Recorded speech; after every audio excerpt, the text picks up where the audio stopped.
Et bonjour, bonsoir à toutes et à tous, j'espère que vous allez bien. C'est AlgoLife qui est au micro pour la chaîne YouTube AlgoLife BTC, chaîne YouTube dédiée à l'analyse crypto et plus précisément Bitcoin.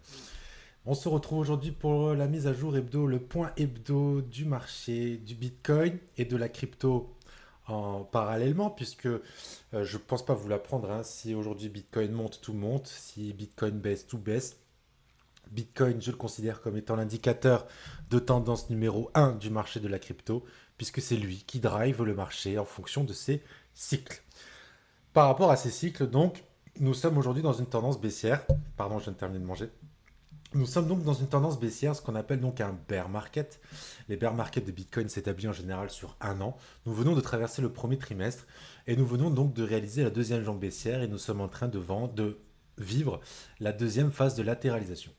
La semaine dernière, je vous ai laissé sur l'explication d'un concept de trading que je qualifie de professionnel, un concept de trading qui vient donc logifier ces phases de latéralisation, de stabilisation en tendance baissière, que je qualifie donc comme étant des pièges haussiers, des pièges qui visent, des structures qui visent donc à piéger les acheteurs, tout simplement. J'allais dire acheteur haussier, mais je ne crois pas qu'on peut être acheteur-vendeur, acheteur baissier, enfin bref. Donc ces latéralisations sont donc des pièges pour celles et ceux qui souhaitent investir.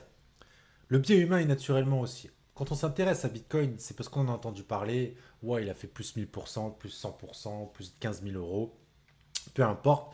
Va-t-il continuer? J'ai envie d'en profiter. Je vais m'intéresser à Bitcoin. Je suis donc par nature haussier.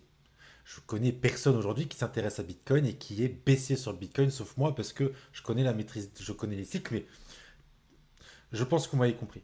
Donc un acheteur, un intervenant sur le marché, un particulier en tout cas, je ne parle pas d'une banque ou je ne parle pas d'un d'un gestionnaire de fonds, d'un hedge fund, va donc profiter de toutes ces baisses pour acheter. Ok, donc il a profité de cette baisse-là pour acheter, piège, puisque le prix a chuté.